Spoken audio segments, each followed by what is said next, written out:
Tá bom. Eu vou começar? Comece. Bem, obrigado por todos estarem aqui hoje, né? Noite fria, mas corações quentes aqui, né? Vamos dar uma esquentada junto aqui, umas ideias.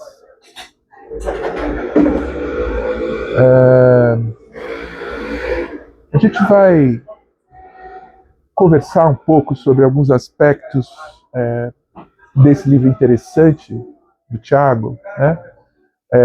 Mas antes da gente conversar, eu vou falar um pouquinho sobre aspectos do livro que me chamaram a atenção, né? Dessa perspectiva que um pouco deu nome para o encontro hoje, né? Que é a falência americana, a crise americana que todos estamos vendo, né? Que acontece nesse livro de ensaios, estudos, artigos, que são ensaios de pesquisa e são ensaios de escritor, né? Que é uma coisa um pouco diferente. Tem uma dimensão, alguns dos ensaios são estudos de objetos, como, por exemplo, o do comunista, o Astrogildo Pereira. O Astrogildo Pereira é um estudo muito bonito sobre o Astrogildo Pereira, percurso do Astrogildo Pereira, né? E que tem uma notável pesquisa do percurso, das contradições do homem, né? Isso é um tipo de texto, né? Mas a maior parte dos textos tem o momento subjetivo do escritor, né? Que é uma espécie de personagem crítico, né? Em alguns trabalhos como um foco crítico sobre os seus objetos de cultura, de literatura, de política.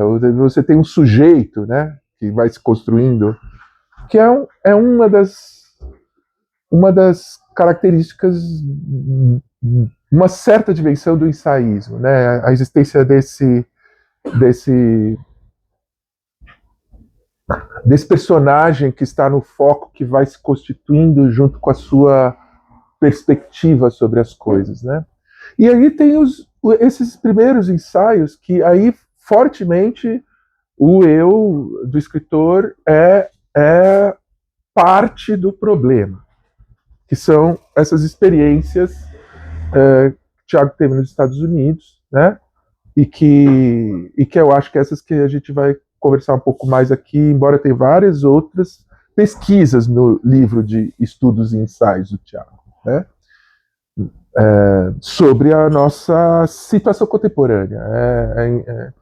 Tudo diz respeito à natureza da nossa instabilidade crítica, crise, né? As eleições, os objetos, os problemas, né? Tá ouvindo? Bom. Bom, aí tem esses três, são quatro ensaios no começo do livro que são esse panorama dessa experiência, desse tempo, desse ano sabático nos Estados Unidos, em que esse escritor, que é um escritor de literatura, que é um intelectual, que é um crítico brasileiro, formado na tradição crítica brasileira, isso é importante, né? Passa um tempo vivendo nos Estados Unidos, ao redor de uma comunidade acadêmica, de uma universidade muito prestigiosa, dessas universidades de branding mundial, né? E isso é importante, isso tem uns certos fios ali sobre o que situação é essa, né, de um intelectual brasileiro nesse circuito que é dele, mas que ele, porque é um certo circuito da vida intelectual mundial que se encontra numa universidade como essa, nos Estados Unidos, ou na França, ou na Alemanha, se encontram lá, e toda essa parte da classe média mundial que escreve, que pensa alguma coisa, um dia pode se encontrar nesses polos, né? Mas, ao mesmo tempo, não é um intelectual qualquer que está ali. É um intelectual formado na tradição crítica e na experiência periférica crítica brasileira, né? Que não vai aparecer como conteúdo nos ensaios sobre Princeton. Não vai aparecer como conteúdo. Vai aparecer como a qualidade, a forma da crítica, né? A estrutura da crítica, por assim dizer, a estrutura da discriminação do que está em jogo, do que está acontecendo, do que importa, do que não importa. Ao mesmo tempo, essa situação em que você tem um intelectual nesse contexto de, como diria o Machado de Assis, né? De ricos entre si, né? Mas que são ricos entre si da cultura mundial, né? São chiques entre si da cultura mundial, né? E essa referência a Machado de Assis, que quando ele fala os ricos entre si, é altamente irônico, né? Que é a classe dominante do império e seus rapapés e seus reconhecimentos sobre uma estrutura de violências inominável, histórica e secular. É uma situação semelhante, né? Porque você tem ali os ricos entre si da intelectualidade mundial, né? Num território que não é diferente do que estamos fazendo aqui. O que a gente vê eles fazendo lá é o que estamos fazendo aqui. Partilhamento de ideias, cultura, livros, objetos e a tentativa de localização na situação contemporânea. É a mesma coisa que estamos fazendo aqui. Poderíamos estar fazendo lá. Tem uns relatos, uma fala da Judith Butler, que é um dos textos interessantes do texto, que é numa livraria, né?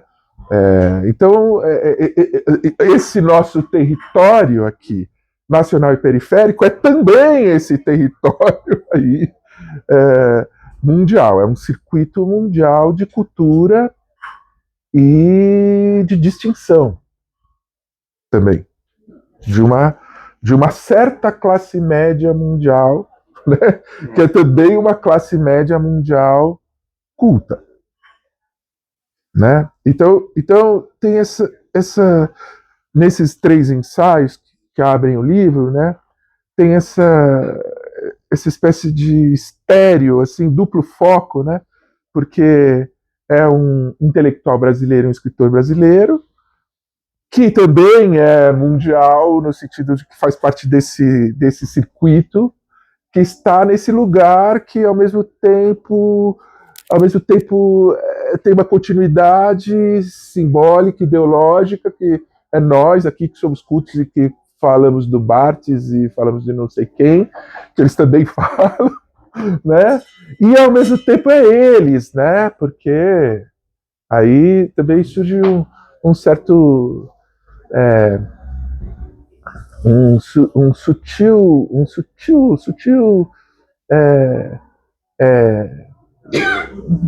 tem uma nonchalância, assim, né? Como se nesse narrador que vai ser construído, e que é um narrador muito interessante, relativamente complexo, e que é o eu do crítico, nessa situação que eu estou tentando desenhar, né?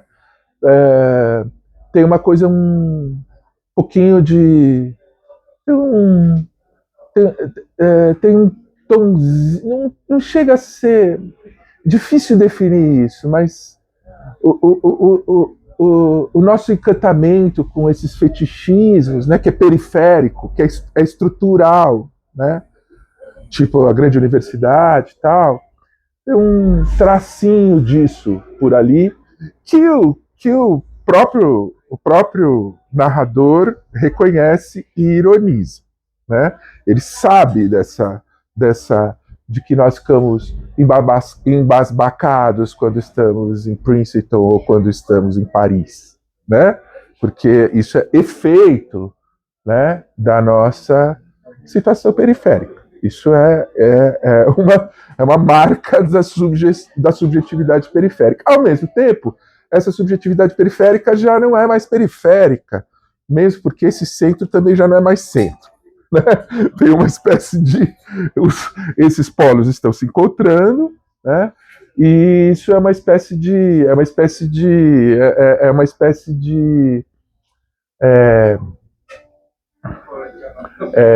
colapso da modernização, né? Colapso da modernização, um colapso da modernização no âmbito da cultura, né?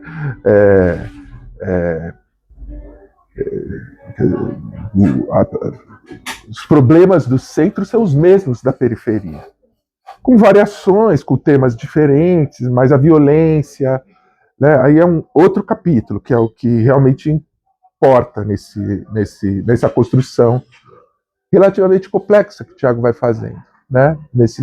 Esses primeiros ensaios que são muito interessantes.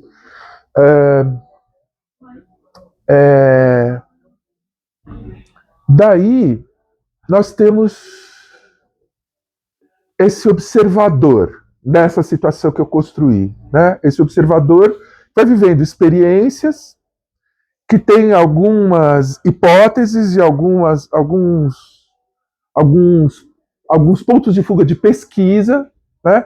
Mas que é um observador interessante porque ele ao mesmo tempo que ele está interessado na vida intelectual, que afinal de contas ele está lá por ser um intelectual e é o mundo dos intelectuais entre si, globais, né?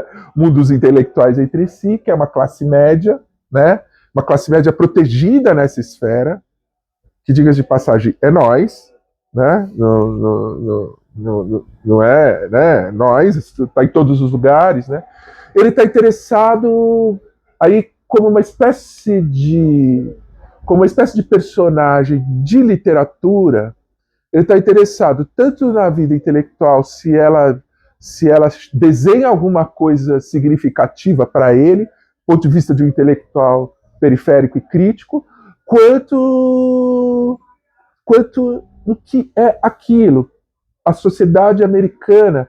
E aí tem todo um conjunto de observações muito finas e pequenas, que são tão importantes quanto a vida intelectual, que é onde a sociedade encontra as suas formas de expressão, né? A sua mínima muralha, né? Como dizia o outro, né?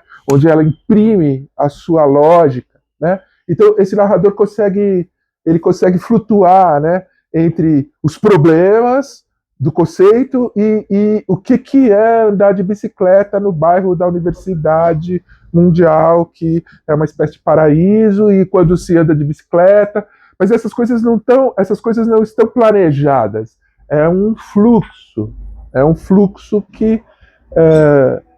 em que esse narrador sujeito crítico vai associando as suas experiências nos vários níveis, desde coisas comuns, banais e quase invisíveis, né, até a conversa no café com a grande intelectual mundial. Né? E tudo importa. Nos níveis invisíveis tem tanta coisa importante, talvez até mais importante, do que nos níveis da consciência. Né? Tem uma hora, por exemplo, entre várias coisas né? Tem uma hora que se comenta que a Judith Butler escreveu sobre o Kafka, e a situação tem um pouco de Kafka, tem lá um parágrafo sobre o Kafka, né? Mas lendo, eu fiquei muito mais fiquei muito mais com a impressão de um outro livro muito radical, crítico, que a gente lê pouco, porque a gente lê muito Kafka, né? Que a nossa cultura crítica acentua muito Kafka, né? Como contemporâneo do Kafka, e que eu tive o mesmo tipo de sensação quando eu li dos ensaios, desses ensaios americanos ali do Tiago, que é o Joyce do Ulisses, né? Em que você tem essa espécie de sujeito prismático, por assim dizer, multiplicado, né? Em que o detalhe, o todo, o pensamento, ele está pulsando em muitos níveis de si mesmo e da realidade, muitos níveis, né? E no Joyce, a diferença do Joyce para o Tiago é que no Joyce essa coisa se multiplica e explode, perdendo as ligações. Essa multiplicidade das realidades e dos mundos. Ela se fragmenta. E você salta de uma na outra, perdendo os elos que as ligam, né? Então, é o leitor que tem que meio que arranjar como é que essa jornada do Bloom lá, né? Lá na Irlanda, tal, é a jornada de um sujeito multiplicado e que tem muita história ali, tem muita crise política ali, tem muita crise política com a Inglaterra, tem muita patifaria de pequeno comerciante tentando achar uma oportunidade de viver, né? Não, acho que não foi feita ainda uma leitura dialética, crítica da natureza da história que está no Joyce. É muito forte, aproxima, é uma coisa que aproxima o Joyce da interpretação dos sonhos do Freud, que também é um exercício aí para construir uma teoria, mas um exercício de autobiografia, emoldurada com a ideia de que ele é um cientista e que ele está fazendo uma ciência, e que também é radicalmente social, histórica, violência, o antissemitismo no coração da Europa, no coração da sua experiência, de uma situação que, quando a gente destrincha ali as figuras sociais que aparecem na interpretação dos sonhos, parecido com o Brasil. Porque é a periferia ancien regime da Europa. É muito parecido com o Brasil, com exceção da escravidão, é muito parecido com o Brasil, a situação política da Áustria, do Freud, né? Em que surgem esses intelectuais modernos dizendo, tem que modernizar essa porra. O Freud fala isso, esses sonhos romanos dele, tem que modernizar, não é possível. Esse conde não pode vir aqui e me tirar do lugar que eu comprei no trem. Mas ele vem e me tira do lugar que eu comprei, porque ele é o conde.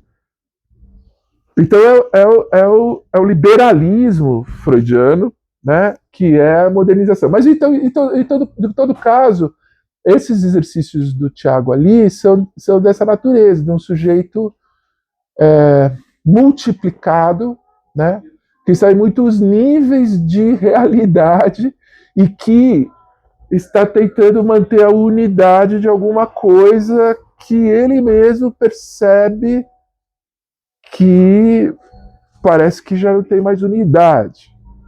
Embora tenha todas essas figuras que eu estou dizendo. Tenha circuitos, tenha pensamento, tenha intelectuais, tenha universidade, mas tem alguma coisa...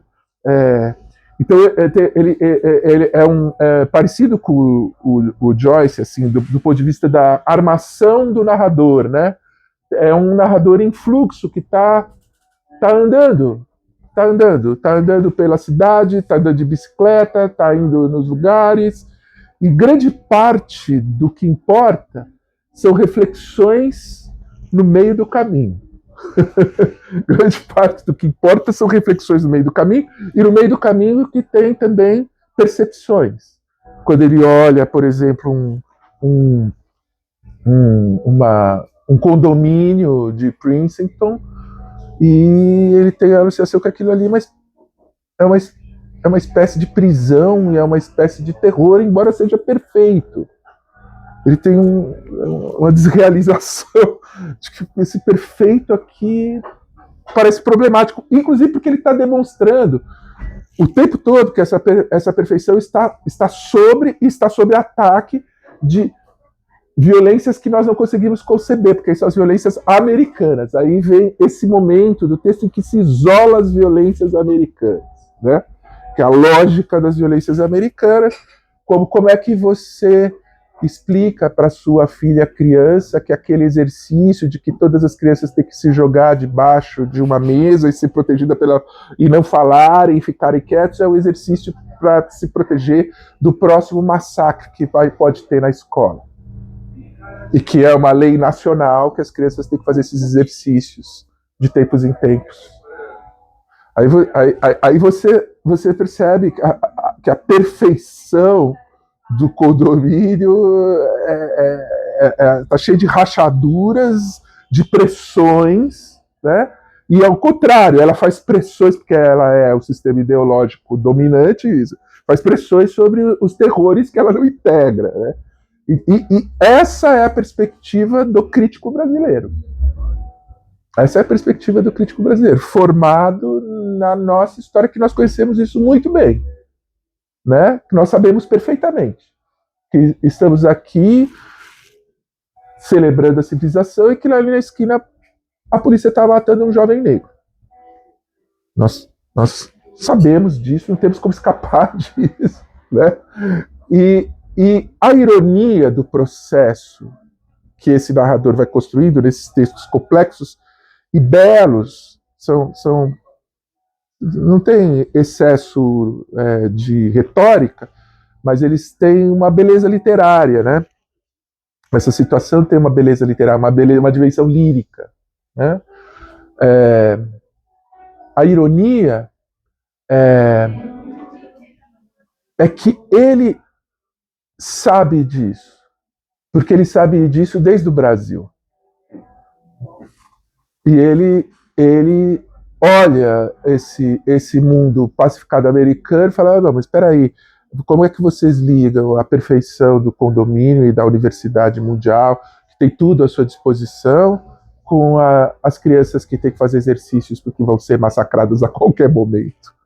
Como é que vocês ligam que vocês estão nesse circuito mundial de inteligência, cultura e civilização, e o helicóptero que passa dizendo fulano se entregue porque você matou a sua, que é um estrangeiro, e você tem que se entregar para a prisão perpétua. Passa anunciando isso, né?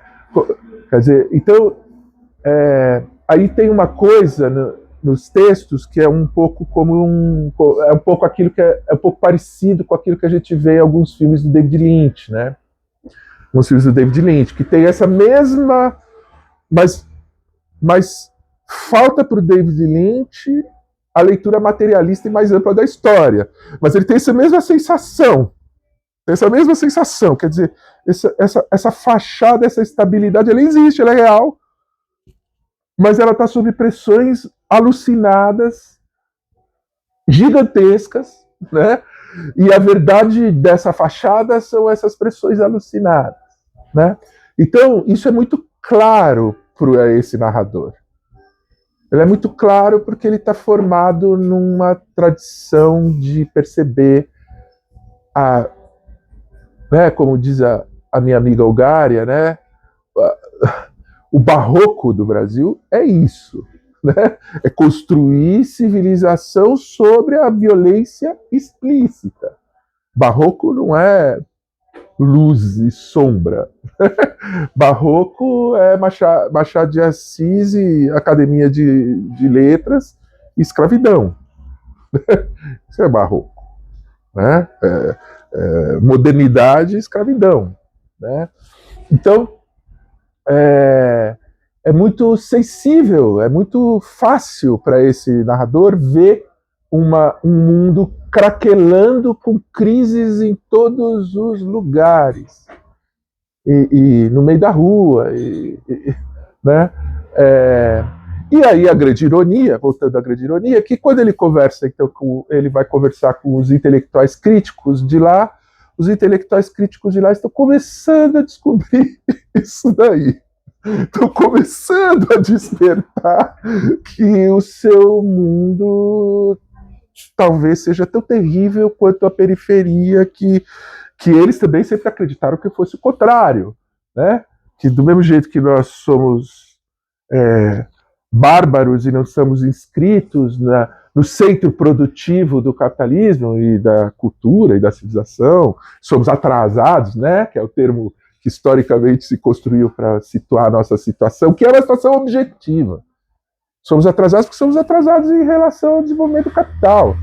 Nossa posição é outra, não é outra. Originalmente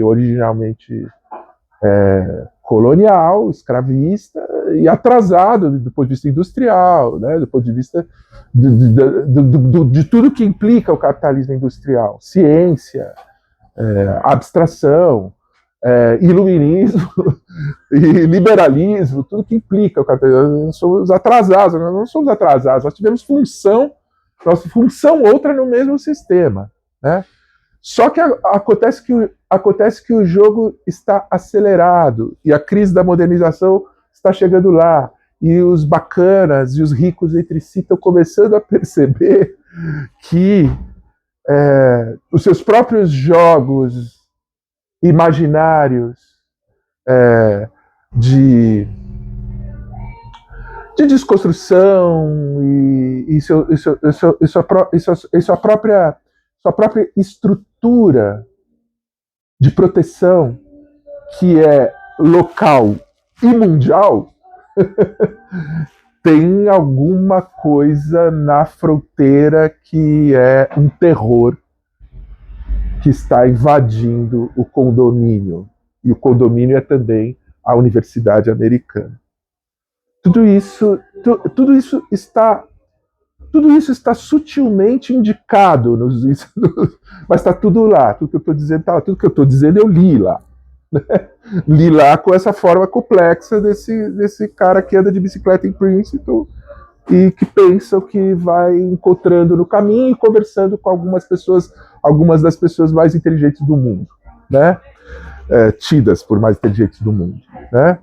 E então é muito engraçado para quem tem uma consciência crítica da situação, das posições e da crise do capitalismo contemporâneo. É muito engraçado você ver pessoas inteligentíssimas, o Jonathan Crary e a Judith Butler, começando a cair a ficha, né, mais radical, né, disso que os brasileiros já sabem, né? E tudo isso se dá de vez em quando aparece assim: se o Trump voltar ao poder, parece essa frase assim, né? Não, se o Trump voltar ao poder, né? Porque aí tem um gato escaldado da nossa realização neofascista aqui, brutal, que se impôs a todos nós, que ganhou uma máquina que, inclusive, os mais inteligentes daqui se recusaram a perceber quando ela ganhou forma e dinâmica. A esquerda se recusou a chamar de fascismo, a esquerda dizia que não era real, a esquerda tanto intelectual, crítica, quanto a esquerda petista. Só caiu a ficha que o Bolsonaro era real e ele ia ganhar a eleição quando ele estava para ganhar a eleição. Porque até então isso estava sendo recusado. Então, esse intelectual brasileiro está escaldado sobre essa dinâmica infernal do fascismo que está acontecendo, da catástrofe que está acontecendo e dos bacanas que não vêm. Ou vamos ver muito devagarzinho, porque é difícil ver. Mas está o tempo todo ali. Se o Trump voltar, está o tempo todo Ele diz, os outros não dizem. Ele diz, porque ele sabe que a dinâmica é real. Ela é real, ela é psicopolítica, fascista e é uma dinâmica social real. Que exatamente ele tá em linhas gerais, com uma perspectiva literária, está mostrando as forças dessa virada. Ele voltou para o Brasil, voltou da Universidade Chique Americana, e no dia seguinte o Trump chegou ao poder e foi para cima desses bacanas. Ele estava exatamente no alvo eleito do neofascismo, que precisa produzir inimigos, né? simplificar o poder e a política, né? simplificar o poder e a política produzindo inimigos, né? Que são aleatórios, que são escolhidos, que no caso dos Estados Unidos, então, todo mundo sabe, são os imigrantes e as universidades, né? Onde ele estava, né? Então, também isso, né? O pensamento crítico verdadeiro tem a intuição do tempo, né? Tem a intuição do tempo. Sabe para onde a história pode ir, né? Sabe para onde a história pode ir. O que lembra que quando o Bolsonaro chegou ao poder aqui no Brasil, nós não tínhamos pensamento crítico verdadeiro. Porque nós tínhamos muitos intelectuais e pensadores, escritores, dizendo explicitamente que o Bolsonaro não chegaria ao poder, que é um puta de um problema. Um puta de um problema. Porque aí, onde está o lastro desse pensamento que se quer político? Onde está? Se ele não percebe o que está na cara dele, né? Então, o Thiago vai um pouco mostrando, né, que a panela de pressão ali já está armada e está na cara. Quando o Trump voltar ao poder, é uma profecia. Né? A profecia. Naquelas condições, o fascismo viceja. Né? E não tem bacanas mundiais que segurem isso nos seus, né, nos seus fóruns, no seu partilhamento grupal de ilusões. Né? Bem, foi assim que eu li os textos do Thiago, e vale muito a pena, eu acho que é bem bom. É bem bom.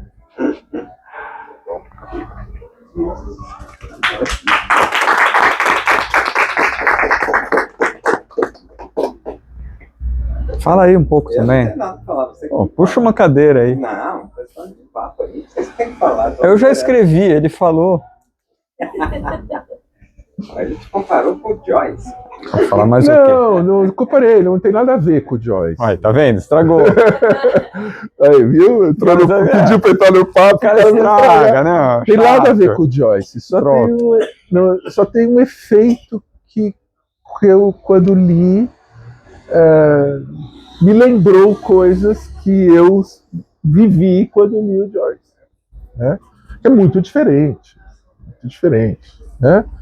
Mas o Joyce também estava numa situação parecida. Tem essa famosa piada, que não sabe se é uma piada ou não é uma piada, né? Que perguntaram para o Joyce depois, em 1925, onde você estava, meio cobrando, onde você estava na Primeira Guerra Mundial? Ele falou, estava escrevendo Ulisses. que é uma das discussões importantes do livro. Essas nossas boas ideias, essa situação trágica que nós conhecemos bem no Brasil, né? As nossas boas ideias, nosso bom coração e os nossos saberes, né? O Roberto Schwartz faz a brincadeira, né? A ironia, né? Que o Thiago também. Eu e o Thiago temos os mesmos universos de formação, de entendimento e na verdade é um campo de pensamento aqui do Brasil, né? E o Thiago estudou o Roberto também, então a gente tem toda uma conversa, né? Francisco também, é um grupo que tem um campo de pesquisa, né? E aí tem essa coisa, né? A situação está muito ruim, está ótimo para fazer uma revista. É isso, né? Essa situação do intelectual que sabe o que está acontecendo que é irrelevante. Né? Essa situação do intelectual na crise avançada do mundo. Né? Acho que tem que falar uma coisa.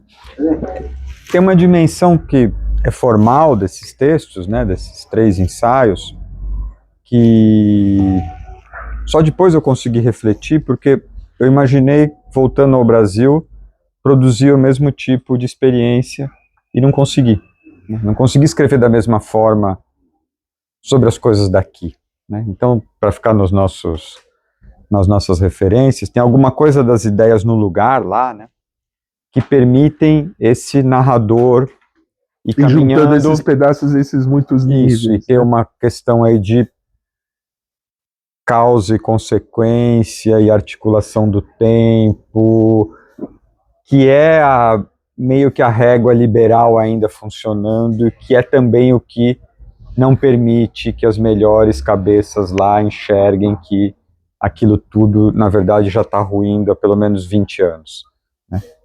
Então, eles não entendem que foi o próprio Partido Democrata que rifou o país para os lobbies e para o corporativismo, e que deixou um país sem emprego, sem saúde, né?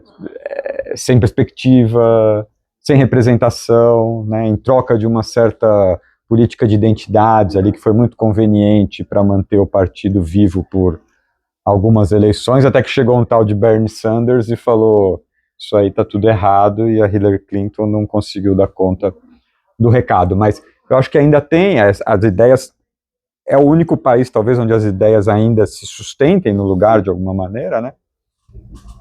Tanto que surge toda essa bibliografia agora de como as democracias morrem, né? Que é uma insistência que é quase assim, bom, se nós vencermos o Trump por uma segunda vez, a gente volta ao que é uma normalidade. Né? A gente tem uma coisa boa anterior ao Trump. Né? Então, essa força da ideologia que, como a gente conversou uma vez até, e você colocou nesses termos, que você falou lá, eles podem ser ingênuos, aqui a gente tem que ser cínico. Né? Então, tem essa ingenuidade que é do lugar das ideias e que força a forma literária. Então, não é à toa que lá estão os grandes narradores, né?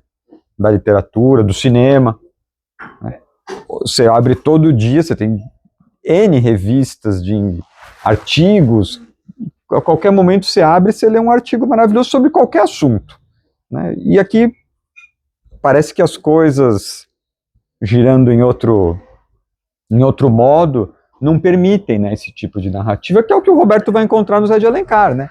Olha, esse cara quis importar uma forma para uma realidade que não convém e deu num romance torto. Né? Então a gente quer fazer New Yorker aqui, mas não consegue porque é muito mais brutal a realidade, né? Que é o que... Então... A nossa New Yorker. Né? A coisa né? Vem o autor francês falar que eu escrevo para que ninguém se esqueça que existe pobreza no mundo, mas a gente sai aqui na rua e tropeça num cara dormindo ali na esquina, né? Só que aí você não consegue fazer essa narrativa, eu pelo menos não consigo, não destruir a narrativa quando eu vou falar do Brasil, né? Que aí dá nos romances. Né? Aí precisa de outra forma. Mas eu acho que tem a ver com a reflexão, com a gente fazer o que eu tentei fazer, a reflexão diretamente sobre eles. Né? Então, o que é ter as ideias no lugar? A gente sabe muito bem o que é ter as ideias fora do lugar, né? Mas quais são as consequências das ideias no lugar hoje? Né? Interessante isso que você está falando, porque o que ele tá, para quem leu, quer dizer, ele está dizendo, ó, esse narrador que consegue unificar a explosão do mundo e consegue até criar um quadro coerente e manter a coerência, mesmo no limite da fragmentação, tem a ver com essa situação que tem uma espécie de coragem histórica. Sim. E que as ideias estão no lugar, a democracia continua existindo, o indivíduo, tal, Só que não. Se você olhar na real, não. As pessoas estão sendo exploradas no limite. A violência está por todo lado. A sociedade sob ataque dela mesma, sob chacina. Né? E tem um momento vertiginoso nas visões dos Estados Unidos, né? Porque no primeiro ensaio o Tiago se interessa pela situação do trabalho, pelo massacre do trabalho. Começa com uma cena muito interessante que os intelectuais tiveram lá uma conversa em Princeton e foram jantar. Nós aqui vamos jantar, né? E aí vão jantar num restaurante ali, e continuam animados nas conversas, que aí a conversa está passando por imigrantes, imigração, exílio, esses temas, né? E aí tem uma garçonete servindo, um agito dos trabalhadores, e a garçonete está machucada. Ela está ferida na mão, está com dificuldade, sei, ela está machucada, ela está... E aí surge uma imprecação meio imaginária, né? Que é assim, é a ilusão de um pensamento crítico que já não tem mais lugar, porque a situação toda é a situação da invisibilidade de quem está fudido no mundo do trabalho. Que toda a maquinária é para que o trabalho não seja visto. E aí o narrador, o Tiago, que é ele, diz: você devia estar em casa. E devia estar em casa ganhando. Que é, vamos dizer, é a verdade imaginária da crítica da violência do trabalho, né? Que não existe. Que a sua própria classe e seus próprios chiques entre si mundiais não estão nem aí. Estão em outros lugares, estão em outros jogos, estão em outros problemas. E a moça está ali trabalhando machucada e que seja. Né? Aí, nesse mesmo texto, ele vai fazer uma pesquisa, um pouco prestar atenção nas questões de imigração. Então é interessante, porque os dois polos do que entraram sob a guerra trampista, a universidade e a imigração, estão lá. E aí ele termina comentando uma matéria do New York Times, eu acho, né, que conta como é que os imigrantes pobres exploram imigrantes ilegais e criam mecanismos para que os ilegais trabalhem para eles. E aí, quando alguém chega, escuta, você não acha que você está sendo explorado? Fala para o ilegal que está sendo explorado pelo outro imigrante.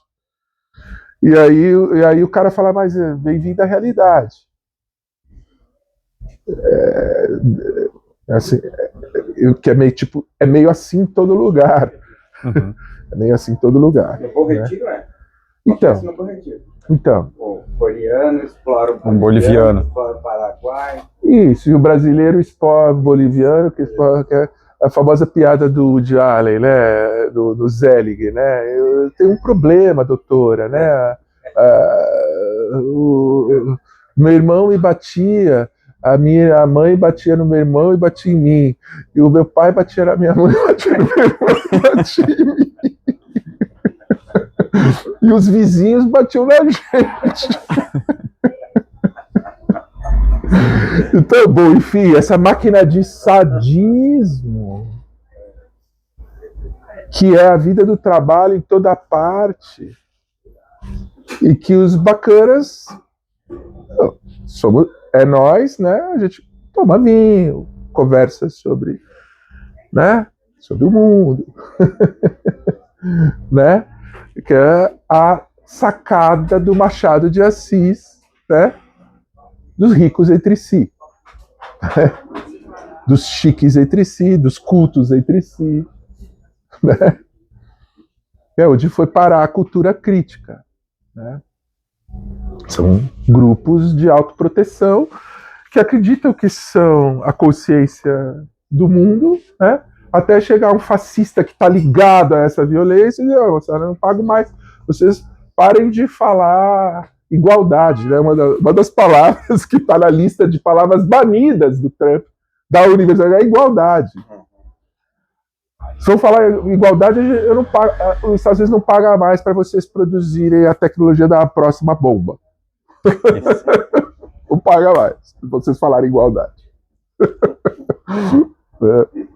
E aí os chiques. E agora, né? E agora? Como é que faz? Enfim, mas desculpa, eu te interrompi. Não, acho que a ideia é essa conversa mesmo, porque teve outra coisa que aconteceu justamente quando a gente estava lá, que foi o 7 de outubro, né? E aí eu fiz ali como ouvinte uma aula de um professor alemão que estava concorrendo para virar professor titular, tá? E era marxismo e ecologia, coisa e tal. E aí quando os alunos, e um cara super bom e tal, curso forte, mas quando os alunos estavam protestando, e ele falava em revolução o tempo todo, quando os alunos saíram para protestar, ele falou assim, não posso me arriscar, porque eu estou quase conseguindo. Então tem isso, né?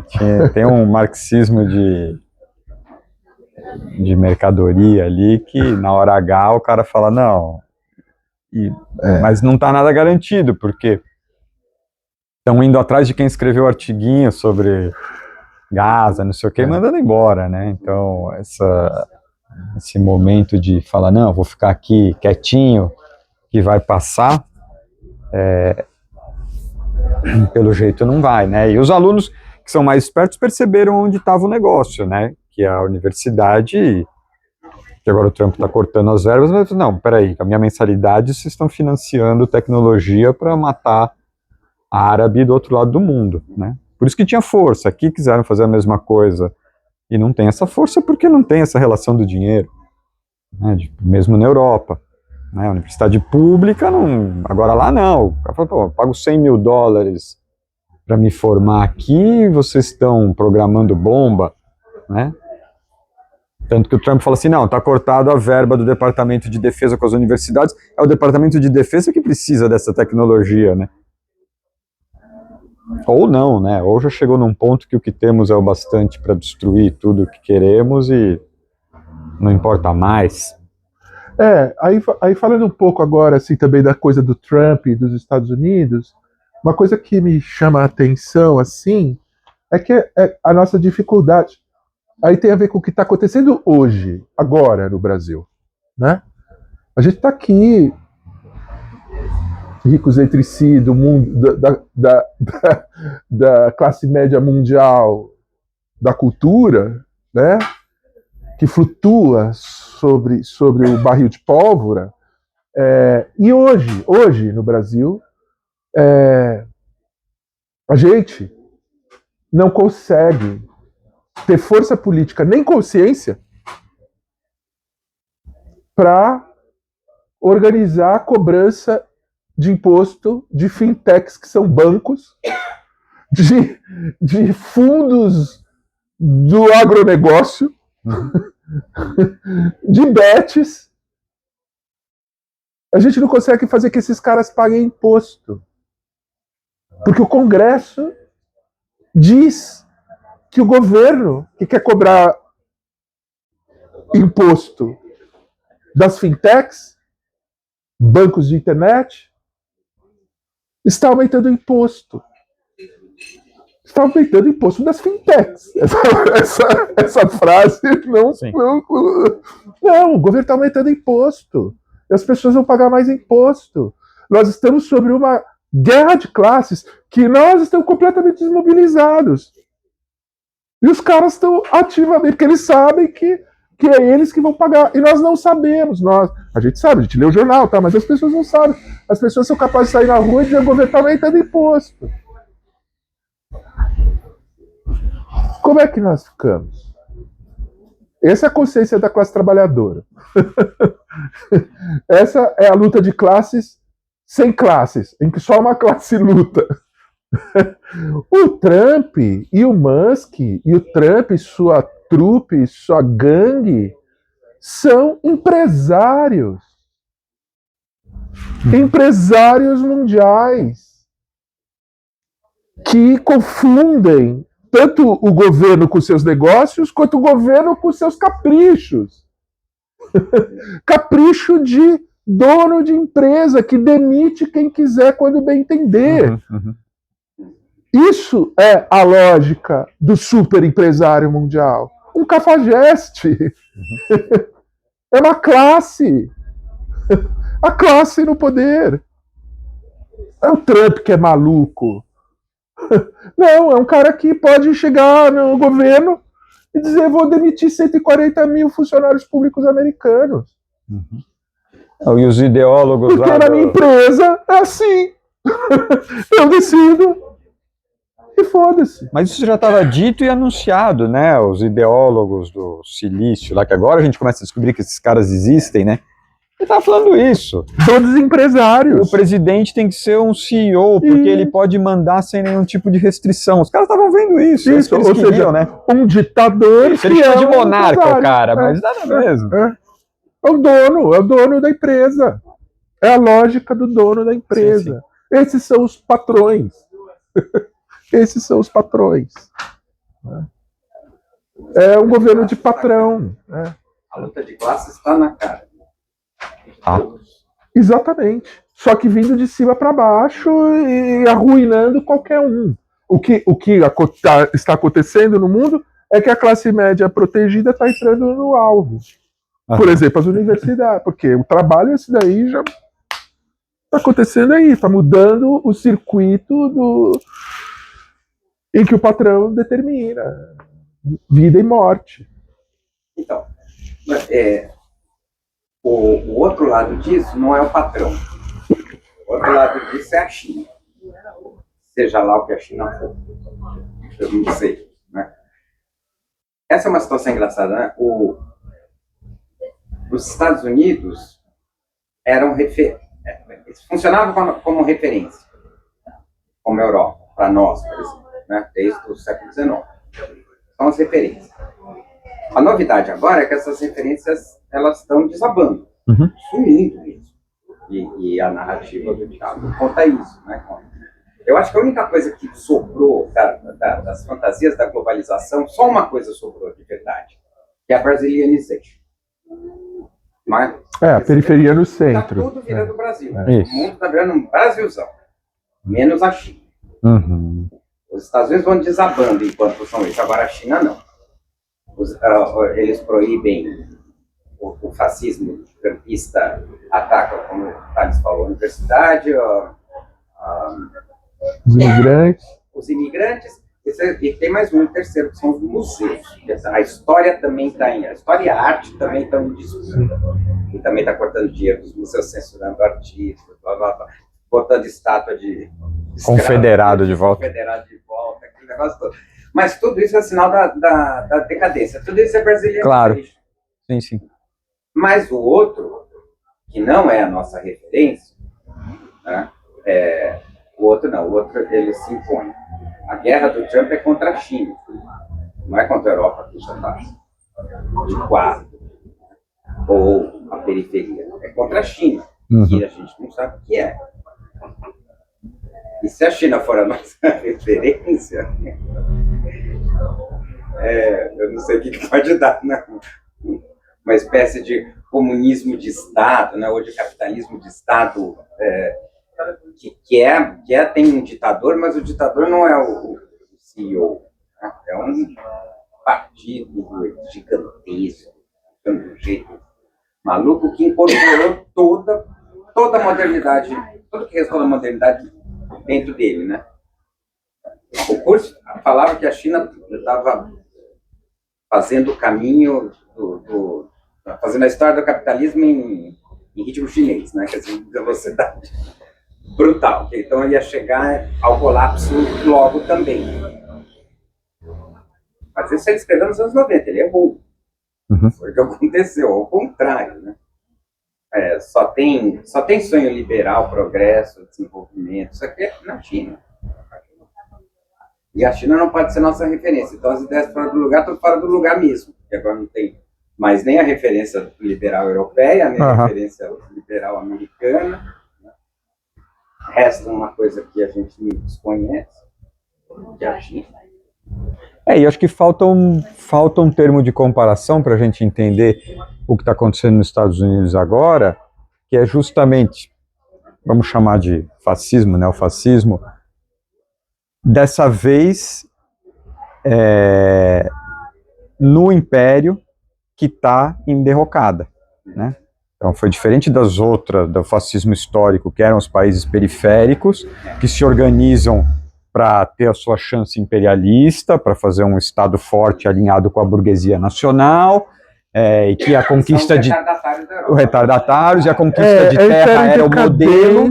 Agora não, quer dizer, os Estados Unidos era o vencedor desses caras, e agora ele abraça isso sem ninguém para contrapô-los, ao mesmo tempo num momento de crise. Né? Então a gente não tem o termo. Contrapõe a China. A China que contrapõe. Mas é o império em decadência armado até os dentes. Isso. Né? Que é o que resta para ele. Por isso essa pressão por guerra, essa pressão por um neoterritorialismo. Quem sabe a gente não incorpora a Groenlândia? Quem sabe a gente não incorpora o Canadá? Por que não? Até antes. Né? Lá, a briga do imperialismo. A Holanda incorporando Pernambuco. Mas a gente fala decadência também um pouco dano de barato, que é um país ainda muito rico, que tem o maior arsenal de guerra do mundo, então que tem as universidades que estão lá eles também. Podem arrastar o mundo inteiro pro buraco. Que é diferente da Hungria virar fascista. Só destrói a própria Hungria, né? Eles não vão destruir mais ninguém. Mas o Brasil. Tudo que o Trump está fazendo é inverter o mundo da globalização, aquele do fim da história dos anos 90, né? Não tem mais jeito, não sei o quê. É inverter tudo. É voltar para um sonho de desenvolvimentismo, né? Estado forte. Petróleo. Os Estados Unidos é nosso, né? Um negócio... Mas veja bem, aí tem esses sintominhas, né? Ele meteu a tarifa na China e agora, essa semana, o que a China fez? Cortou os minérios que eles precisam para fazer o próprio desenvolvimento tecnológico deles. E eles vieram e não estamos fazendo acordo. Então, embora a tendência seja de tipo capitalismo mercantil, de possessão de território e de controle de fronteiras e de taxas, capitalismo da origem, né? Isso, capitalismo da origem, quem é que ganha mais no comércio, né? A tendência toda é essa. Tem muito poker. É totalmente aleatório, não tem plano nenhum. Joga a carta e vê o que acontece.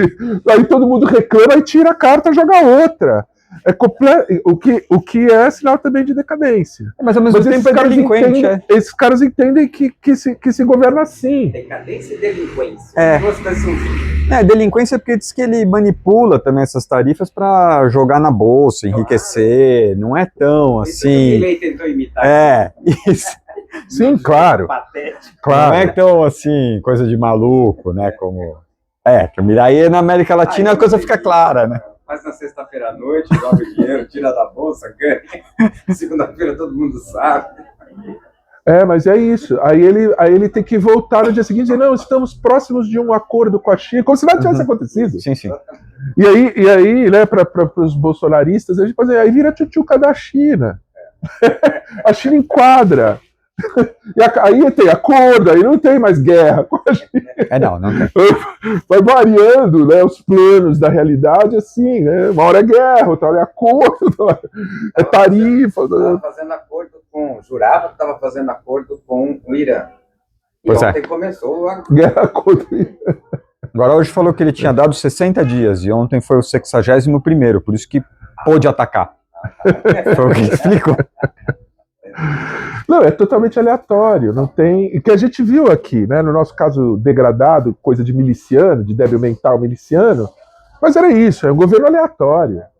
Não tem compromisso com nada, tá destruindo os circuitos institucionais, que é forma de ganho também, é forma de rapinagem. Só que aí americano, né? Fingindo que é CEO mundial. E o nosso aqui era um miliciano, tiroteio, seja o que Deus quiser, né? Mas é rapinagem sem forma, sem, né? Uma dissolução da própria ideia de governo. O governo é um ato, né? Como dizia o Machado de Assis, uma satisfação qualquer, né? Aleatório, né? Contingente, vai, volta. É como se estivesse jogando pôquer mesmo. Ganha uma rodada, perde outra, dá blefe. Totalmente. E isso é a decadência, né? Quer dizer, não tem um horizonte claro de. O único horizonte é barrar a China, que não dá para barrar. Ele barrou, ele voltou atrás, né? Não dá para barrar. Eu tive na China uns 6, 7 anos. Eu falei isso para você, né? Não? Acho que não. Não? Uns 6, 7 anos atrás, um seminário lá em Pequim, né? E aí tinha um professor sociólogo, que fez uma apresentação da China para nós lá, na Universidade de Pequim. E, inclusive, um sociólogo maoísta, crítico ao governo, das tensões políticas internas da própria China e tal. E ele falou algumas coisas interessantes, tipo assim, as pessoas aí do mundo esquecem que a China nunca foi colonizada. Que nunca. Teve um pedaço invadido pelo Japão, teve uma pressão da Inglaterra ali num controle, guerra do ópio, não sei o quê, mas a China mesmo nunca esteve fora do seu próprio eixo de soberania. Uma coisa, né? 3 mil anos. Isso, né? Aí falou algumas coisas assim. Como que a China ultrapassa uma crise econômica? Como que a China ultrapassou a crise econômica de 2008? O Brasil a gente sabe, né? Vamos financiar, vamos gastar, vamos comprar carro, Lula animando, né? Linha branca, animando o consumismo fetichista brasileiro. Aí, como é que funciona na China os direitos sociais, o comunismo chinês, a social-democracia chinesa? Que são alguns direitos garantidos por Estado e só. O resto é trabalho, exploração, e sem, né? Mas como é que funciona? Os direitos são ligados ao lugar em que você nasceu.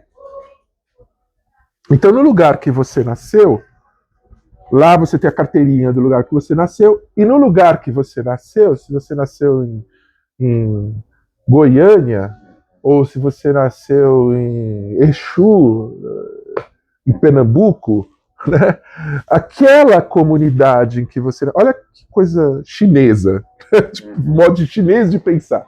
Aquela comunidade que você nasceu, que é uma comunidade histórica, que tem a sua economia, que tem os seus costumes e tal, ela é responsável por você. O que significa que se você estiver na sua comunidade responsável por você, essa comunidade tem que te dar trabalho. Ela tem que te receber, de um jeito ou de outro, ela tem que te... Bem-estar social municipal. Municipal. É isso. Então, isso significa que as pessoas sempre podem voltar para o seu município e por isso também tem aquele negócio que você não pode mudar. Isso. Tem um monte de regra, né? Isso. E não é que você não pode mudar. É que você não carrega essa... Você pode mudar se vale a pena você trabalhar na indústria em Wuhan. Se vale a pena, se você vai ganhar mais e vai produzir mais renda do que as garantias sociais que você tem no seu lugar, você vai. Porque você claro, você tem saúde, alguma coisa que você tem, mas você não tem essa obrigação da comunidade te incorporar. E que é um negócio rural. Então, o que o professor disse? Quando aconteceu a crise de 2008, que quebrar... Eu não sei se eu ouvi direito, mas ele falou pelo que eu ouvi, ele falou em 3 milhões de fábricas. Até hoje eu não sei se eram 300 mil ou 3 milhões. Na China, então vem dizer que se todos os chineses botassem um botão a mais na túnica, criava uma crise no capitalismo mundial. Não, exatamente, porque é essa escala chinesa das coisas. Por isso que tem essa organização que são os cantões que cuidam dos direitos. É um modo de organizar a hipermassa chinesa. Aí ele diz, o que aconteceu? Com a quebra das indústrias, por causa da quebra do sistema mundial, o desemprego, as pessoas voltaram para os seus... E aí, é uma espécie de política comunitária e antropológica, que se você volta para o seu lugar, você tem que ter comida, você tem que ser integrado. Então você não vai para uma favela, você vai para uma outra integração. Então tem essa pulsação entre o mundo industrial e o mundo rural. Então, coisas que eles foram construindo para gerir 1 bilhão e 200 milhões, né? Né? Porque o pânico deles, assim, o que não pode ter é uma cidade favela em Pequim, uma cidade favela. O que não quer dizer que não tem pobreza. Tem pobreza, tem pobres e tal, mas não pode ter uma China degradada, né? Isso não pode ter. Los Angeles tem mais morador de rua que São Paulo. Então, isso que não pode ter na China. Não pode ter. Pode ter pobreza, pode ter... Mas assim, todo mundo tem que trabalhar, todo mundo tem que comer. O comunismo deles é esse. Mas as ideias do lugar deles lá, na época que a gente estava lá, estava essa coisa toda dos moradores de rua. Mas assim, eles estavam aguardando uma decisão do Supremo para saber se o morador de rua involuntário pode ser retirado ou não. Então, não é como aqui, não, manda lá a guarda municipal e... Então ainda tem tinha, né, pelo menos, alguma coisa de... Estamos esperando o Supremo para saber se a gente pode arrancar esse pessoal daí. E aí o Supremo falou, não, pode, agora pode. E aí eles começaram a arrancar. Então, tem isso, né, de ainda ter algum nível de... Tem uma mediação, né? Tem algum tipo de o jornal liberalzão, assim, significa alguma coisa, né? Significa que tem lei, significa que tem razão, que tem uma racionalidade. Isso. Mesmo que ele esteja fazendo barbárie. Tem. Mas agora, depois que você voltou, é muito pouco tempo, né? Mas depois que você voltou da sua etnologia norte-americana aí, teve a eleição do Trump e aí bagunçou tudo. Está bem pior do que quando vocês estavam lá. Que estava cantado nos textos dele, né? Só que agora está acontecendo e já aconteceu. Ele saiu de lá, derramou.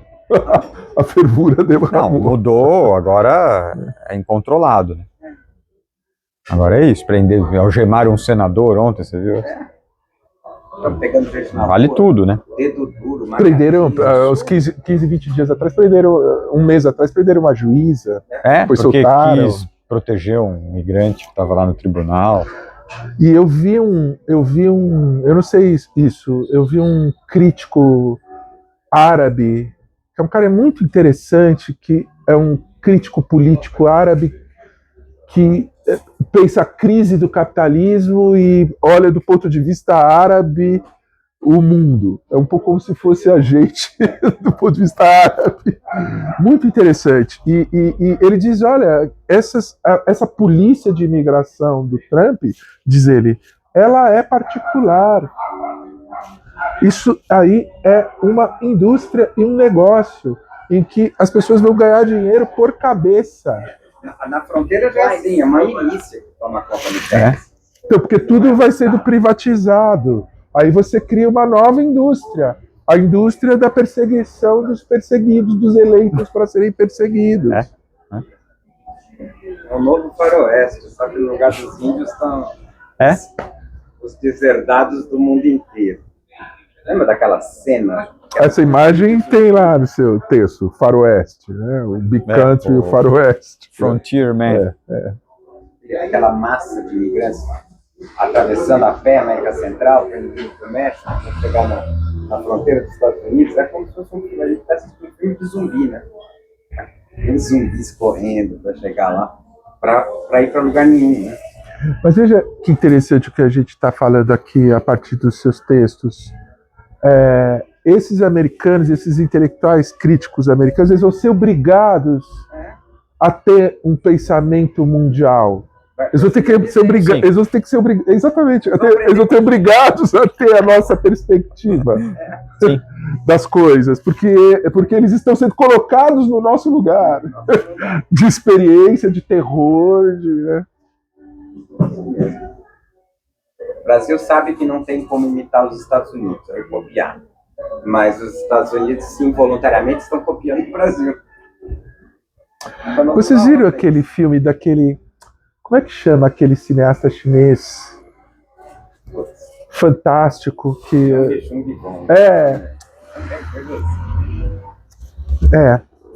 Qual filme é?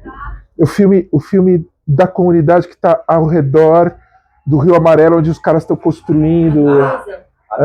que some a cidade lá. Isso, que eles estão desmontando a cidade. Estão desmontando a cidade. É demais. Aí o cara volta porque ele está atrás de alguém. Não tem mais a rua, não tem mais...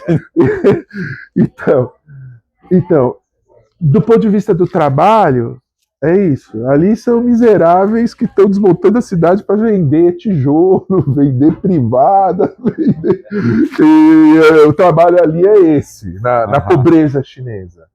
Né? Mas aí chega um pobre diabo chinês lá, né?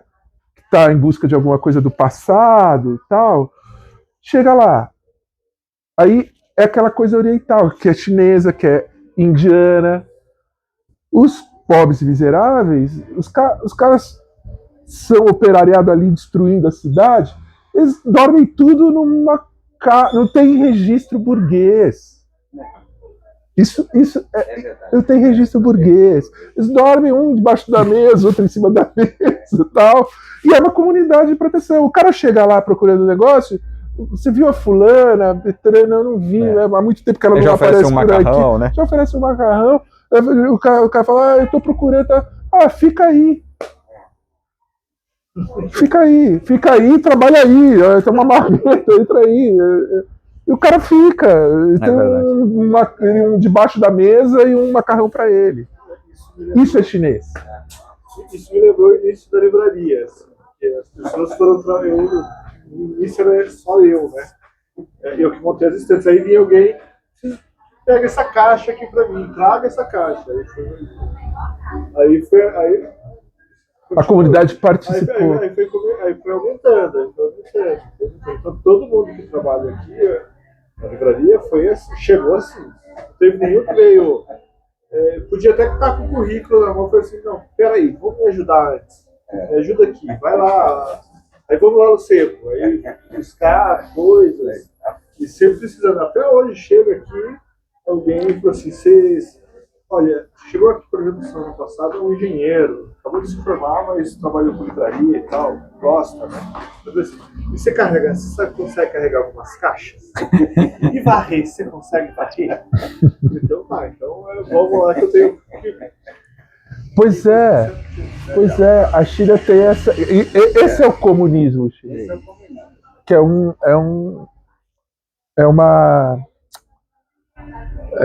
como é que dizer assim, uma solidariedade. Que na nossa cabeça é uma falta, né? É uma falha, né? Você vê os caras dormindo lá, você fala assim, isso aí os caras ainda não... Os caras ainda não estão com o seu apartamento, com a sua casa, com a sua empregada. Mas o problema é que essa solidariedade chinesa também funciona para os caras que estão fazendo iPhone, né? Porque eles também dormem empilhado na fábrica, não sei o que, construindo o aparelhinho de última tecnologia, né? Então tem essa mistura esquisita também, né? Porque se fosse só na própria comunidade, como você falou aí, que tem obrigação de absorver, tudo bem, mas aí quando vira aí tem super fábricas, os caras estão lá dormindo no chão, né? Então, aquele filme produzido pelos Obamas lá, né? A fábrica chinesa. Acho que era a indústria americana. Era a indústria americana. Indústria americana, fábrica chinesa. Mas a fábrica é chinesa. Tá bom. O filme, é ironia, né? O filme se chama Indústria Americana, o documentário, vocês viram? Uhum. Muito legal. O chinês compra uma fábrica de vidro de automóvel numa cidadezinha no interior dos Estados Unidos, né? Que tinha quebrado a indústria do automóvel americana, a fábrica que fazia vidro parou e a cidade sumiu. Aquela coisa do Moore, né, no filme dele, do Flint. A cidade sumiu. E aí as pessoas vão morar no porão da casa da outra, começa do ponto de vista dos critérios ocidentais, uma degradação. Uhum. Né? Aí o milionário chinês compra a fábrica. E compra a fábrica com o trato de que 40% dos funcionários vão ser chineses e 60% vão ser americanos. Que ficam super animados. Ficam super animados, voltou Vai emprego. voltar a fábrica. Voltou emprego. Aí no dia da inauguração da fábrica, tá lá a inauguração, o nosso benfeitor, milionário chinês que vai retomar da fábrica e tal. E aí veio um americano e fala assim, então, agora que estamos voltando para o trabalho, eu já queria conversar com vocês para a organização do sindicato. Vai ter uma reunião do sindicato, está marcado para o dia, tá na hora, na cerimônia. Aí o chinês fala assim, o que ele está falando? Aí o prefeito, não, ele está falando do sindicato. Se tiver sindicato, eu não quero. É assim mesmo. O sindicato eu não quero. O sindicato eu vou embora. E aí começa o filme todo se a fábrica vai entrar para o sindicato ou não vai, né? E o chinês dizendo que vai embora. Aí tem os chineses. E aí, de madrugada, os chineses naqueles motéis de beira de estrada americanos, o chinesinho. E o chinês só fica olhando, né? Olhando tudo. Os chineses olhando tudo, trabalho, tal, os americanos, os chineses. O filme é demais, né? Uhum. Muito bom. Aí tem o chinês de madrugada no motel, e aí o chinês em off, né? Você vê ele assim, ali, meio olhando para as estrelas, e ele fala assim: esses americanos, eles querem o sindicato, que tem a ver com, pelo que eu entendi, horário de comer, tem a ver com dias de trabalho, horas de trabalho, tem a ver com certos salários extras. Eles estão certos, isso faz sentido. Aí ele fala assim, mas, por outro lado, ele diz assim, eu estou aqui, estou ganhando o que me parece que eu estou ganhando bem, estou mandando dinheiro para a China, eu não preciso disso. E aí ele fala, eu não sei. Eu não sei. Ou seja, é uma subjetivação formada por outros critérios. Uhum. Por outros critérios. Que não é nem exatamente burguesa, nem exatamente... É interessante porque o mesmo escravo tinha a perspectiva de ser o senhor, né? De ser o burguês senhor, né? Então a gente tinha referência, né? Tem a referência do burguês, da casa. Que é o trabalho no Ocidente, tem a referência do dono da própria... O sujeito não tem a referência desse outro. Não tem uma dialética sobre escravo. Não tem. Tem uma dialética comunitária e Estado. Vida e Estado é outra coisa. Né? E a minha impressão que eu tive lá é difícil explicar. Que é um pouco essas coisas. A impressão que eu tive lá, assim, os chineses trabalham sem parar. Os indianos também trabalham sem parar, loucamente. Os indianos é mais complicado, eles têm 500 milhões de miseráveis. Uhum. Estamental, né? Estamental. E aí também tem a mesma coisa, no lugar de uma estrutura ocidental burguesa que não existiu, tem aquela cultura maluca deles, com deuses, mística, que é a máquina ideológica que mantém esses miseráveis rezando para Shiva enquanto estão da mão para a boca, né? Foi a Índia, mas tudo bem. A impressão que eu tive na China é que, assim, o cara que me pegou no aeroporto, me levou para o hotel, no dia seguinte estava com a van lá para levar para não sei onde, para levar a muralha da China, que é 40 minutos de Pequim, né, um pedaço da muralha da China. Mesmo cara, ele me pegou no aeroporto com o carro dele, que era uma BMW que só faltava voar. Mas no dia seguinte ele era o motorista da van. Ele mesmo, que é o doninho da empresa e que é o motorista da van. E que tem ali os funcionários dele, mas também não tem a discriminação do burguês. Nem a distinção, né? Nem a distinção. Aí a ideia, o que é o carro de luxo ocidental que eles gostam? Assim, é uma ética do desenvolvimento. Não é que você é burguês, é que se você tem dinheiro, você tem que comprar esse carro. Porque é isso que está colocado. E se amanhã tiver colocado que não se compra mais carro, não compra mais carro. É uma espécie de tarefa ética do todo. Que não é um desejo individual. É externo, né? É completamente diferente. Completamente diferente. O cara que carrega sua mala pro quarto do hotel de luxo, o cara se curva até o chão, você fica mal e fica com vergonha. Mas aí você vê que o cara tá satisfeito. Ele não tá mal, não tá com vergonha. Ele que não entende, porque você tá com vergonha. Sim. Porque a impressão que dá assim, do ponto de vista dele, se ele tá trabalhando, tá tudo bem. Não importa se ele tá aqui, se ele tá aqui, se ele tá aqui. Claro que isso vai tudo sendo redesenhado pela modernidade que vai criando uma classe trabalhadora, que vai criando uma burguesia, que vai criando... Isso tudo está em cima também, mas tem essa outra ética ali. É uma outra ética do trabalho, é uma outra ética do todo, né? E eu entendi um pouquinho melhor, que era uma questão que eu sempre tive, né?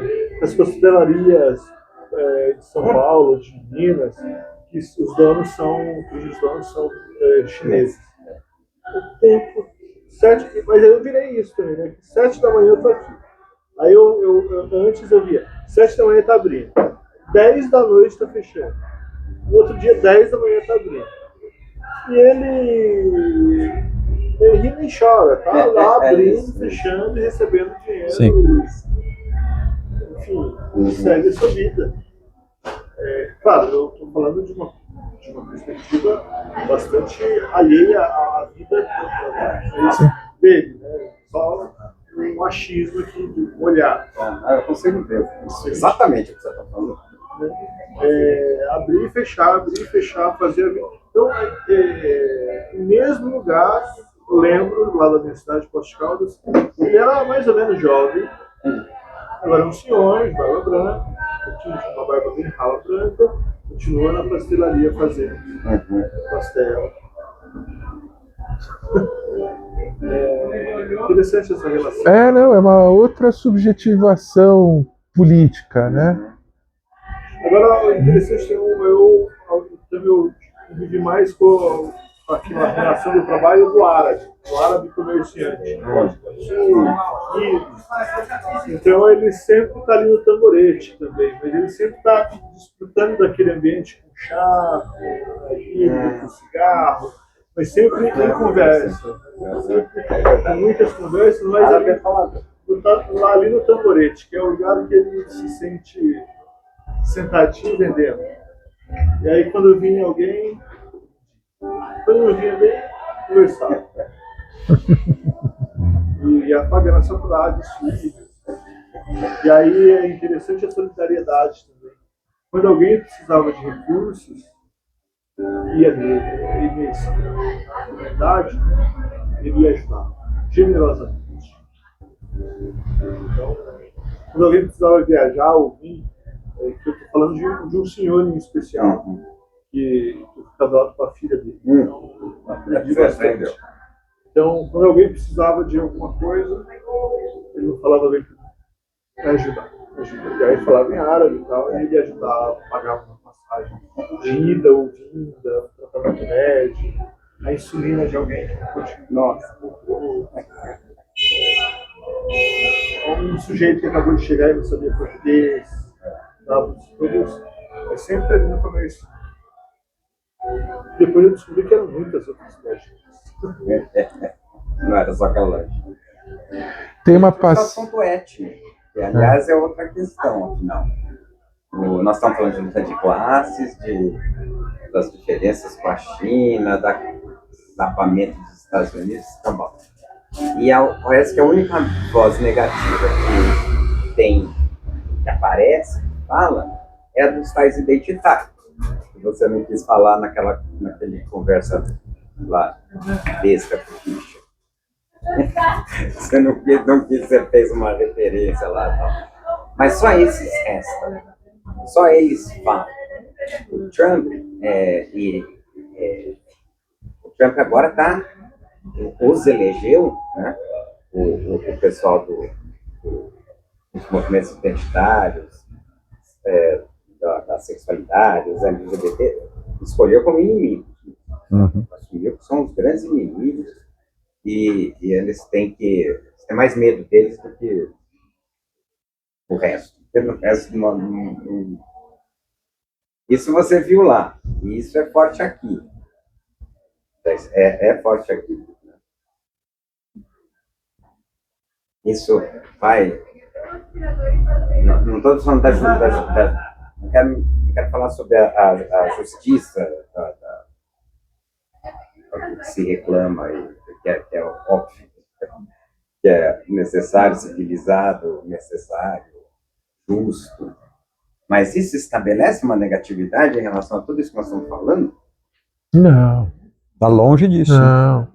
Isso só estabelece exatamente um ponto fixo para o fascismo se armar em cima disso. Para criar política da inimizade. Que não conseguem nem explicar, né, essa chegada do fascismo ou da extrema-direita. Isso não consegue nem explicar. Porque eles têm que falar que a extrema-direita é uma contra-revolução à revolução que eles estavam fazendo, que era do nada, né?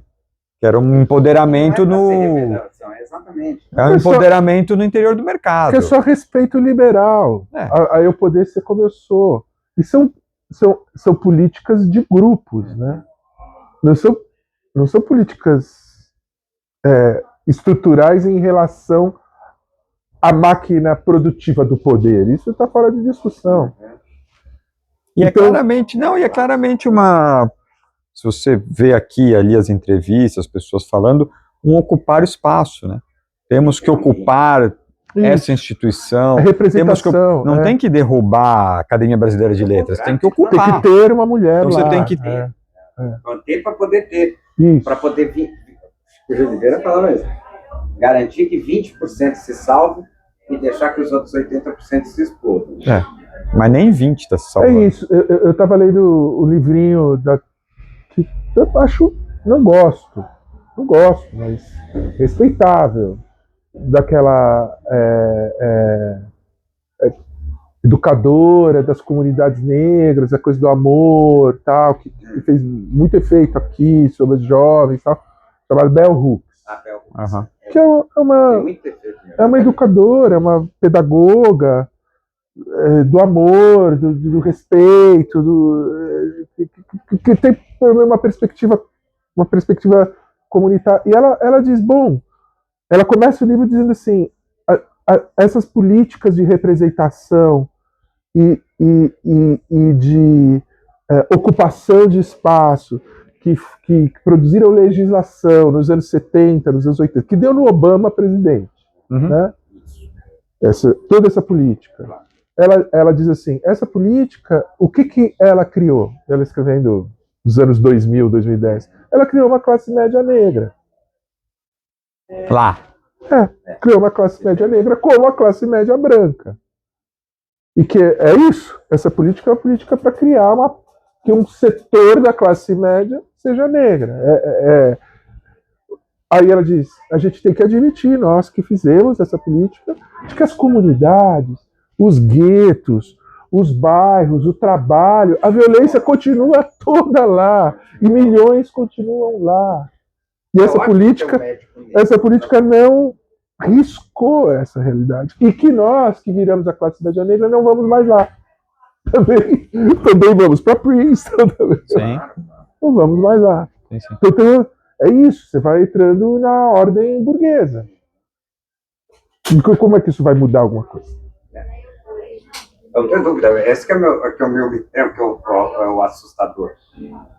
Porque isso veio dos Estados Unidos para cá e para o mundo inteiro, e cobra um preço de ser reconhecido. Não, e aqui não cria nem essa classe média. Né? Não, e paralisa a crítica dos poderes reais. É isso que eu falei aqui rapidamente. Falei, pô, a gente não consegue tirar imposto de fintech. Exato. Porque a gente não tem unidade de consciência sobre isso.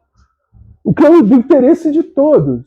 Uhum. Não tirar imposto de fintech, os caras do Congresso não vai tocar nas fintechs, não vai tocar nos fundos do agronegócio, vai tocar na aposentadoria, vai tocar no professor, vai tocar no SUS. É guerra de classes que a gente não sabe. É uma loucura. E essa é a alienação da perda da consciência comum. Que são essas políticas contemporâneas que não tem mais comum, só tem estratégias de grupo. E são verdadeiras, as questões são verdadeiras. Por isso que tem força. Senão não teria força. É verdadeira. Mas é um problema. Se você não consegue ter uma política comum mais, é um problema. Né? Sem falar no fato de que isso alavanca o fascismo, né? Que é um outro... permite que o fascismo se unifique. Sim.